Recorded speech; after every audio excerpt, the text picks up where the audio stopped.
গ্রামে 4 ভাই এবং তাদের বৃদ্ধ পিতার সংসার। পিতা হাজী মোহাম্মদ আলী ছিলেন মানুষটির মধ্যে সদা ন্যায় ও ধর্মীয় জ্ঞানের জন্য সম্মানিত।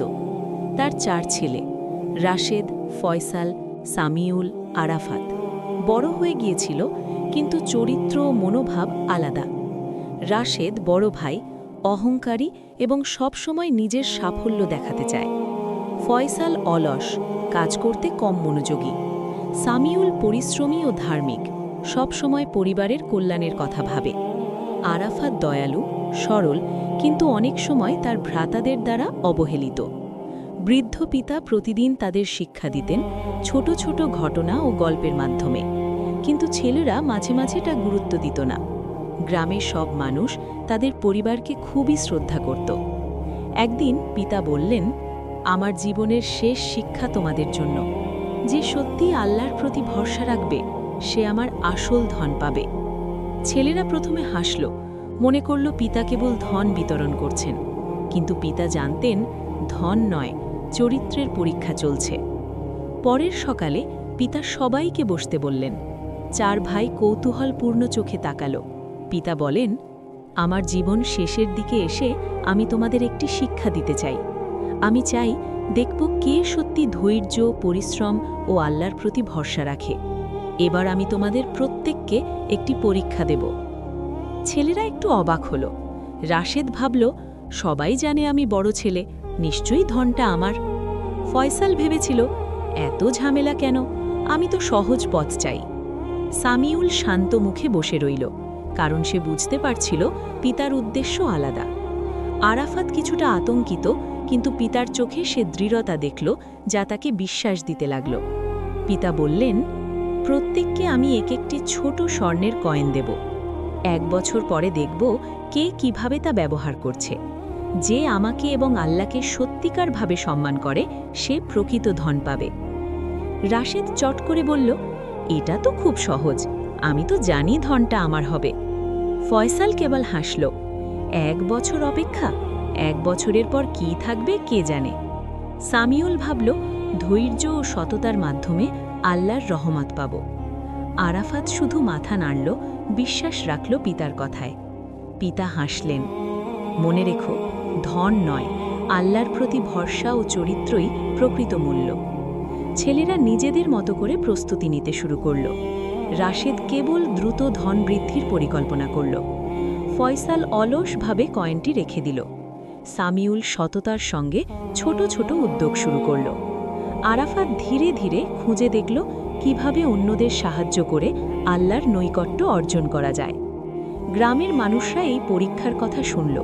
কেউ কেউ মনে করল, এবার দেখা যাক কে প্রকৃত সন্তান। 1 বছর ধরে পিতা দেওয়া স্বর্ণের কয়েন নিয়ে 4 ভাই তাদের নিজের পথে এগোতে থাকল। রাশেদ বড় ভাই, অহংকারী ও ধৈর্যহীনভাবে সে দ্রুত ধন বাড়াতে চেয়েছিল। সে বাজারে গিয়ে বড় বড় ব্যবসা শুরু করল, কিন্তু অভিজ্ঞতা না থাকায় অনেক ক্ষতি হল। তার মন খারাপ হলো, কিন্তু সে হাল ছাড়ল না। সে ভাবল, আমি তো বড় ভাই, ধন পাবে আমাকে, কিছু হবে না। ফয়সাল দ্বিতীয় ভাই, অলস, সে কয়েনটি শুধু লুকিয়ে রাখল। 1 বছর, এত সময় কিছুই হবে না, আমি চাই না ঝামেলা। ফয়সাল শুধু সময় নষ্ট করল, কাজ করল না। সামিউল তৃতীয় ভাই, ধৈর্যশীল ও পরিশ্রমী। সে ছোট ছোট ব্যবসা শুরু করল, কিছু লোককে সাহায্য করল, কিছু সামান্য উপার্জন করল, কিন্তু সব সময় সে আল্লাহর নাম স্মরণ করল। সে জানত প্রকৃত সাফল্য দ্রুত ধন নয়, ধৈর্য ও নৈতিকতার মাধ্যমে আসে। আরাফাত চতুর্থ ভাই, সরল ও দয়ালু। সে ধন উপার্জনের চেয়ে অন্যদের সাহায্য করত। এক বয়স্ক প্রতিবেশীকে সাহায্য করল, এক পথচারীকে খাবার দিল এবং নিজের কয়েনের কিছু অংশ দরিদ্রদের মধ্যে বিতরণ করল। আরাফাত জানত প্রকৃত ধন হল আল্লাহর সন্তুষ্টি ও মানুষের কল্যাণ। 1 বছরের শেষে বৃদ্ধ পিতা সবাইকে ডেকে আনলেন। তিনি জিজ্ঞেস করলেন, প্রত্যেকে তোমাদের কয়েন কিভাবে ব্যবহার করেছ? রাশেদ বলল, আমি ব্যবসা করেছি, কিন্তু কিছুটা ক্ষতি হয়েছে। ফয়সাল চুপ করে রইল। সামিউল ধৈর্যসহ বলল, আমি সব সময় চেষ্টা করেছি সততার সঙ্গে আল্লাহর উপর ভরসা রেখেছি। আরাফাত নম্রভাবে বলল, আমি মানুষের জন্য ব্যবহার করেছি। আল্লাহর সন্তুষ্টি আমার লক্ষ্য ছিল। পিতা তাদের মুখের দিকে তাকানেন, চোখে আনন্দের অশ্রু। দেখছ, প্রকৃত পরীক্ষা ছিল ধন নয়, ধৈর্য, সততা ও আল্লাহর প্রতি ভরসা, এগুলোই প্রকৃত ধন। রাশেদ এবং ফয়সাল ধন হারিয়েছে, সত্যিকারের লাভ হয়েছে সামিউল এবং আরাফাতের। পিতা তাদের হাতে ধন নয়, একটি ধনাত্মক শিক্ষা এবং আল্লাহর আশীর্বাদ দিলেন। স্বর্ণের কয়েনের পরীক্ষার 1 বছর শেষ হতেই গ্রামের মানুষদের মধ্যে খবর ছড়িয়ে পড়ল। বৃদ্ধ পিতা ঘোষণা করলেন যে প্রকৃত ধন ধৈর্য, সততা এবং আল্লাহর প্রতি ভরসা, এগুলো যারা দেখিয়েছে তারাই প্রকৃত উত্তরাধিকারী। রাশেদ, অহংকারী বড় ভাই, খুব রেগে গেল। আমি কি সত্যিই সবকিছু হারালাম, সে ভাবল।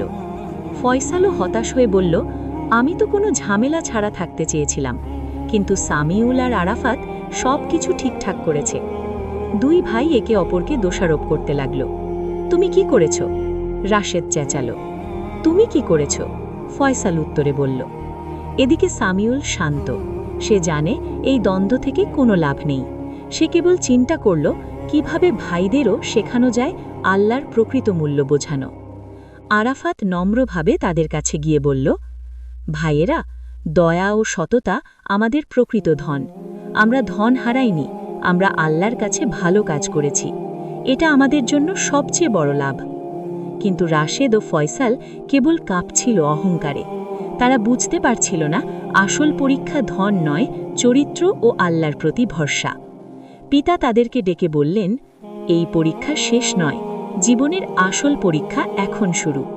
যারা নিজের অহংকারের কারণে ধৈর্য হারায়, তারা প্রকৃত ধন থেকে বঞ্চিত হয়। রাশেদ ও ফয়সাল বুঝতে পারল তাদের অহংকার ও অলসতা তাদের বড় ক্ষতি করেছে। সামিউল ও আরাফাতের নৈতিকতা তাদের জীবনে আসল সমৃদ্ধি এনেছে। এবার পরের পরীক্ষা, যা হবে আলাদা ও চমকপ্রদ। একদিন গ্রামের আশেপাশে হঠাৎ এক বড় বিপদ দেখা দিল। গ্রামের কাঁচা বাঁধে নদীর পানি ভেঙে প্রবাহিত হতে শুরু করল। গ্রামবাসীরা আতঙ্কিত, ঘরবাড়ি, খামার এবং ফসল সব ঝুঁকিতে। রাশেদ প্রথমে আতঙ্কিত হয়ে শুধু নিজে বাঁচার পরিকল্পনা করল। আমার ব্যবসা, আমার ধন, আমাকে বাঁচাতে হবে, সে ভাবল। ফয়সাল কেবল লুকিয়ে রইল। সে ভাবল, আমি কিছু করতে পারি না, ঝামেলা চাই না। কিন্তু সামিউল ও আরাফাত ছুটে গেল গ্রামের মানুষের কাছে। তারা পানি বাঁধতে সাহায্য করল, বৃদ্ধদের নিরাপদ স্থানে সরিয়ে দিল। তাদের দয়ালু কাজ, ধৈর্য ও ত্যাগ সবাইকে অবাক করল। পিতাও সেই দৃশ্য দেখছিলেন। তিনি বললেন, দেখছ, প্রকৃত ধন মানুষের কল্যাণ। যারা শুধু নিজের জন্য চিন্তা করে তারা সব কিছু হারায়। যারা অন্যদের জন্য চেষ্টা করে তারা আল্লাহর রহমত পায়। গ্রামের মানুষও বুঝতে পারল সামিউল ও আরাফাত সত্যিকারের নেতা ও ইমানদার। রাশেদ ও ফয়সাল তাদের অহংকার ও অলসতার কারণে গ্রামের বিপদ মোকাবিলা করতে ব্যর্থ হল। সামিউল ও আরাফাতের সহানুভূতি ও নৈতিকতা গ্রামের মানুষদের বাঁচাল। এবার সত্যিকারের চূড়ান্ত পরীক্ষা আসছে, যা হবে আশ্চর্যজনক এবং আবেগপূর্ণ। নদী ভাঙনের বিপদ কাটিয়ে গ্রাম শান্ত হল। বৃদ্ধ পিতা সবাইকে ডেকে আনলেন, চোখে আনন্দ আর গোপন উত্তেজনা। আজ তোমাদের শেষ পরীক্ষা। সত্যিকারের উত্তরাধিকারী কেবল ধন নয়, প্রকৃত চরিত্র, ধৈর্য, সততা ও আল্লাহর প্রতি ভরসা অর্জন করে। আমি চাই দেখব কে প্রকৃতভাবে আল্লাহর রহমত পেতে যোগ্য। পিতা 4 ছেলেকে ডেকে এক বিশেষ স্থান, পুরনো বাড়ির গোপন একটি কক্ষ। সে কক্ষে রাখা ছিল পুরনো এক ধনসম্পদ, কিন্তু দরজা বন্ধ। যে সত্যিই আল্লাহর প্রতি ভরসা রাখবে, সে কেবল নিজের কল্যাণে নয়, অন্যের কল্যাণেও চিন্তা করবে। যারা সত্যিকারের সততার সঙ্গে চলে তারা ধনকে খুঁজে পাবে। রাশেদ, অহংকারী বড় ভাই, দরজার সামনে এসে ভাবল, আমি বড় ভাই, সব কিছু আমার হবে। সে চেষ্টা করল জোর করে দরজা খোলার, কিন্তু দরজা না খুলে সে হতাশ হল। ফয়সাল, অলস দ্বিতীয় ভাই, দরজার সামনেও দাঁড়াল না। ঝামেলা চাই না, সে ভেবেছিল। সামিউল ও আরাফাত ধীরে ধীরে দরজার কাছে এলো। তারা দরজার সামনে দাঁড়িয়ে একে অপরকে সাহায্য করল, দরজা খোলার চেষ্টা করল। তাদের ধৈর্য, সহযোগিতা ও সততা প্রকাশ পেল। তখনই পিতা হাসলেন এবং বললেন, দেখছ, প্রকৃত ধন কেবল ধন নয়, যে আল্লাহর পথে অন্যদের সাহায্য করে, ধৈর্য ও সততার সঙ্গে চলে, সে প্রকৃত উত্তরাধিকারী। পিতা দরজা খুললেন এবং ভিতরে ছিল একটি ধন নয়, বরং গ্রামের দরিদ্রদের জন্য সংরক্ষিত সম্পদ ও নৈতিক শিক্ষা।